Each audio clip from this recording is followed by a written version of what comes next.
ಹಿಡಿದ ಕಡಲೆಬೇಳೆ, ಹುಳ ಹಿಡಿದು ಹಿಟ್ಟಾದ ಧಾನ್ಯವೇ ಗತಿ. ದಾವಣಗೆರೆ ಅಂಗನವಾಡಿಯ ದುಸ್ಥಿತಿ.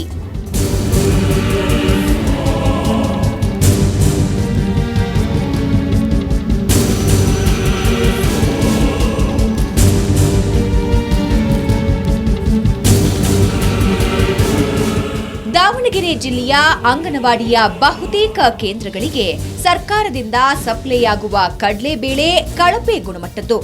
ಪ್ರತಿ ತಿಂಗಳು ಸಂಬಂಧಪಟ್ಟ ಇಲಾಖೆಯಿಂದ ಆಯಾ ಅಂಗನವಾಡಿ ಕೇಂದ್ರಗಳಲ್ಲಿ ಆಹಾರ ಧಾನ್ಯ ಸರಬರಾಜಾಗುತ್ತೆ. ಆ ಧಾನ್ಯಗಳನ್ನ ಮಕ್ಕಳಿಗೆ ಮತ್ತು ಗರ್ಭಿಣಿಯರಿಗೆ ನೀಡಲಾಗುತ್ತೆ. ಆದ್ರೆ ಆ ಧಾನ್ಯಗಳು ಮನುಷ್ಯರು ತಿನ್ನುವಂತಿರುವುದಿಲ್ಲ ಅನ್ನೋದು ಇಲ್ಲಿನ ದುರಂತ. ಧಾನ್ಯವನ್ನೆಲ್ಲ ಹುಳುಗಳು ತಿಂದು ಉಳಿದಿದ್ದು ಹಿಟ್ಟು ಮಾತ್ರ.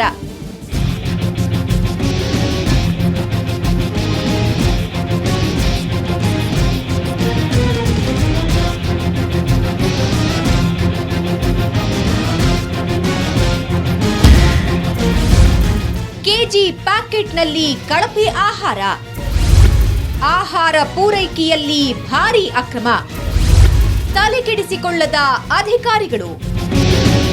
ಅಕ್ಕಿ, ಸಕ್ಕರೆ, ಗೋಧಿ, ಶೇಂಗಾಕಾಳು ಮತ್ತು ಕಡಲೆಬೇಳೆ ಇಲ್ಲಿ ಪೂರೈಕೆಯಾಗುತ್ತೆ. 1 ಕೆಜಿ ಪ್ರಮಾಣದ ಪ್ಯಾಕೆಟ್ಗಳು ಅಂಗನವಾಡಿ ಕೇಂದ್ರ ಸೇರುತ್ತವೆ. ಆದರೆ ಅವುಗಳ ಕ್ವಾಲಿಟಿ ಮಾತ್ರ ಅಧೋಗತಿ. ದಾವಣಗೆರೆ ಆಜಾದ್ ಬಡಾವಣೆಯ ಅಂಗನವಾಡಿ ಕೇಂದ್ರದ ಸ್ಥಿತಿ ನೀವೇ ನೋಡಿ. ಪ್ಯಾಕೆಟ್ನಲ್ಲಿ ಹುಳ ತಿಂದು ಹಿಟ್ಟು ಹಿಡಿದಿತ್ತು. 50 50 ಆತಿ 50 ಮಕ್ಕಳು ಬರ್ತಾರೆ. ಅವರೇ ಕೊಡ್ತಾರೆ. ಗೌರ್ಮೆಂಟ್ ಕೊಟ್ಟಿದ್ರೆ ಚೆನ್ನಾಗಿ ಕೊಡ್ಬೇಕು. ಹುಳ ಇಲ್ಲ ಏನು ಇರಬಾರ್ದು. ಮಕ್ಕಳು ತಿನ್ಬೇಕದು ಚೆನ್ನಾಗಿ. ಹುಳ ಬಾಳ ಬಿತ್ತಿ ಪೌಡರ್ ಎಲ್ಲ ಬಿತ್ತಿ. ಅದಕ್ಕೆ ಮಕ್ಕಳೇ ಹೆಂಗ್ ತಿನ್ಸ್ಬೇಕ್ರಿ? ಬರಂಗಿಲ್ಲ ಅದು. ಹುಳ ಇದ್ರೆ ಹೆಂಗ್ ತಿನ್ಸ್ಬೇಕ್ರಿ ಮಕ್ಕಳಿಗೆ? ಅದಕ್ಕೆ ತಿನ್ನಂಗಿಲ್ಲ, ಅದು ವೇಸ್ಟ್ ಆಗದು. ಪ್ಯಾಕೆಟ್ನಲ್ಲಿ ದಿನಾಂಕ ಹೊಸದು, ಆದ್ರೆ ಅದರೊಳಗಿನ ಧಾನ್ಯ ಮಾತ್ರ ಹುಳ ತಿಂದು ರಂಧ್ರಗಳಾಗಿವೆ. ಅದೆಷ್ಟೋ ಸಾರಿ ಇವೇ ಧಾನ್ಯಗಳನ್ನ ಬಿಸಿಲಲ್ಲಿ ಒಣಗಿಸಿ ಬಳಸ್ತಾರೆ.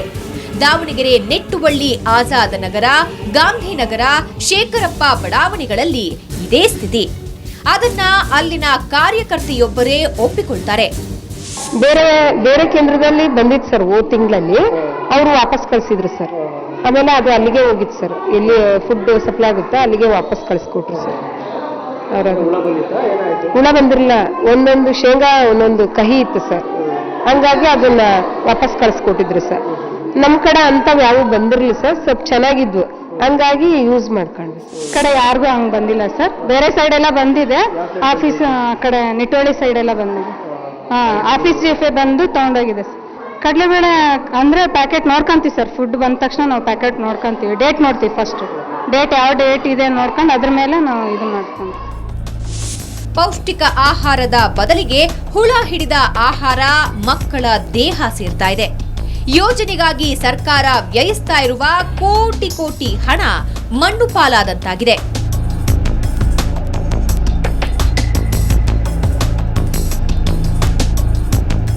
ದಾವಣಗೆರೆಯಿಂದ ಕ್ಯಾಮರಾಮನ್ ಕಿರಣ್ ಜೊತೆ ವರದರಾಜ್, ಸುವರ್ಣ ನ್ಯೂಸ್.